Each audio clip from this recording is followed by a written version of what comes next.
Hey guys, today I'll be reviewing another model of our very in-demand stock, which just completely flies away. This is a 2022 Hyundai Kona 150 kilowatt Ultimate. Obviously, Ultimates are the top trim. They got all the bells and whistles, and 150 kilowatt is a big battery. They all come in a big battery. This one's finished in jungle green metallic, or they also called it cactus fern. Or fern green. Really rare colour. It's extremely rare. There's only about 30 old shape Konas in this colour. They only came on the old shape. The new shape has a new green called cypress green, which I've reviewed. But yeah, like I said, I think only about 30 or 20 cars, and maybe only about, I think, 10 Ultimates in this colour, which is a super rare colour, out of almost 500 electric Konas there. I think there's about 300 to 500, yeah. I've got 17-inch diamond cut alloys, standard on all trims, rear privacy on premium and ultimates. The green's sort of like, the best way to describe it, it's sort of like a galactic, or like a, it's really hard to describe. It's sort of just like a dark primer grey with like a green fleck in it. It's really like a green pearl coat. It's really interesting. You've got a double-ended fast charging Hyundai cable. And you've also got, we will supply a 3-pin cable of a car. They all come with 3-pin cables, but yeah, this one's just missing it. We'll supply that with it. Reversing camera standard on all trims. Obviously, like I said, really interesting paint. It's like a solid sort of paint, obviously being metallic. It's just sort of a primer. Really interesting, yeah, really weird. Like I said, extremely rare, very in demand. We've only had 2 of these in this green colour, one SE Connect and one Premium Ultimate. Black full leather interior is standard on all Ultimate trims, with blue and black stitching. Only my Ultimates do they come on. Heated rear seats, satin grey trim, leather clad armrest and door panel. Keyless entry, blind spot assist. Electric front seats with 2-way driver lumbar. Quell audio system with 7 speakers and sub. Electric automatic folding mirrors. Automatic front windows on the Ultimate trims and the Premium. Heads up display with your speed limit, lane keeping and your speed your speed display, yeah. Electric tilt and slide sunroof. Only my Ultimate trims, the Premium SEs didn't even come with that back in the day. And yeah, really nice. Wireless phone charging, adaptive cruise control steering assist. You've got heated and ventilated front seats with heated steering wheel. Your reversing camera.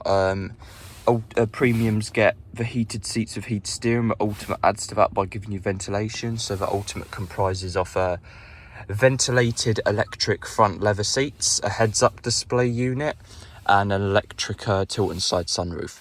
This one's showing 263 miles, so it's sort of average. An Eco, it's 272. The advertised range is 280. But yeah, this one has got a very rare option, which I'll show in a second. Wireless phone charging, air conditioning, 1-zone climate with aircon and heat. If you want heat, you click the heat button. If you want air conditioning, you click the. If you want cold air, you click the aircon button. You've got regen flappy paddles as well, and also you've got different drive modes. You've got sport, eco, and normal. I like to use sport. You get a lot of wheel spin in sport. And yeah, it will come with light headlining, which is nice. And yeah, like I said, just really can't reinstate any more of this really lovely jungle green interior, exterior, sorry, with the black leather. You've got adaptive LED front headlights with LED DRLs on top and LED main beams as part of the Premium and Ultimate trims. Really nice paint. Obviously, under the bonnet, you got 150 kilowatt motor with 200 brake horsepower and 64 kilowatt hour capacity, so up to 350 miles range if you're lucky. They advertised 280. This is getting about 272 in Eco. This one's got the extremely rare heat pump option.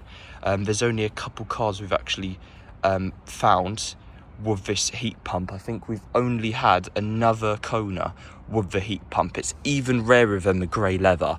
We get maybe about 10 in 100 Konas with a grey leather, but the heat pump is maybe, you know, 1 in 100 almost. Like I said, we've had a black car with a heat pump, I think, if you look on my channel, but yeah, extremely rare. This is probably the rarest Kona I've ever reviewed in my life, because it's a jungle green metallic, which is super rare, and a heat pump, which is extreme. It's even rarer than the paint.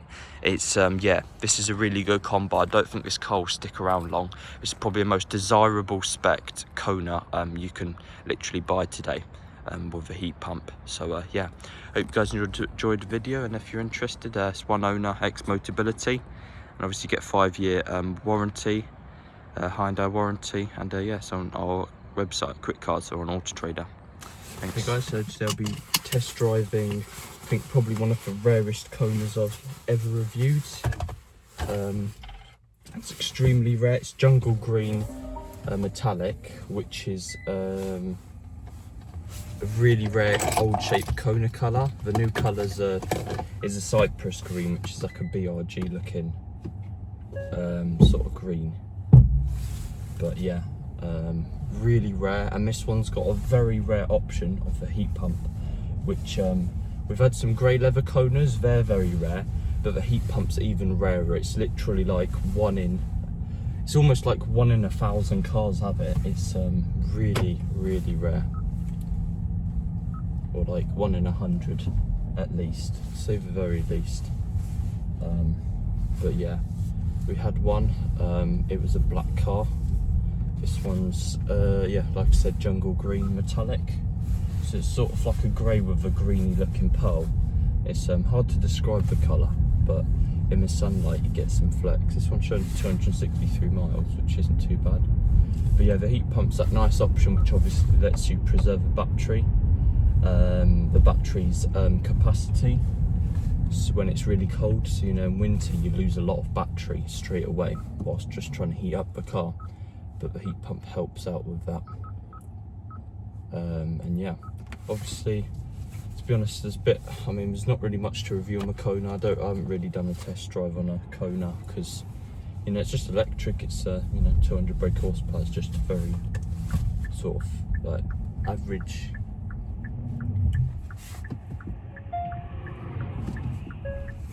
But yeah, when you put your foot down though, you get a lot of wheel spin in the sport mode. Pretty funny. That's one thing I like about Konas. But yeah, no sound really. Obviously this is an Ultimate, so in terms of driving it's definitely a lot nicer than the SE Connect or Premiums, because you've got this head-up display, which one little annoying little thing I found is obviously you've got a plastic little film in front.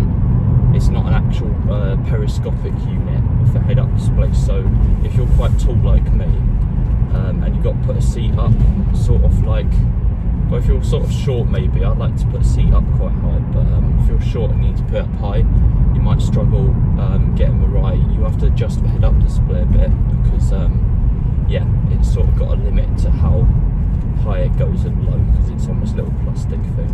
But yeah, really nice. Obviously got heated and ventilated seats, nice in the winter, and ventilation, because it's got black leather, you know, they get hot quite easily, so the ventilation's nice, and heat steering wheel, really nice for winter obviously. And yeah, overall they're quite nice to drive. You've got navigation, big navigation, which is really easy to use. It's very responsive, and you've even got Apple CarPlay, which I use all the time. But yeah, obviously you've got sport. I like to keep the lane keeping assist on whilst I drive these though, because it does get a little bit annoying, to be honest with you. But blind spot and everything, that's alright, I'm okay with that.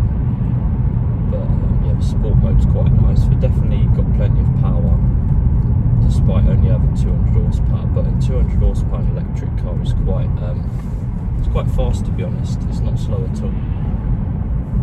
Like I said, when you put your foot down, just wheel spin straight away, to be honest. This is crazy, man. If you put some decent tyres on this, decent front wheel drive tyres, then you know, you've got some nice grip.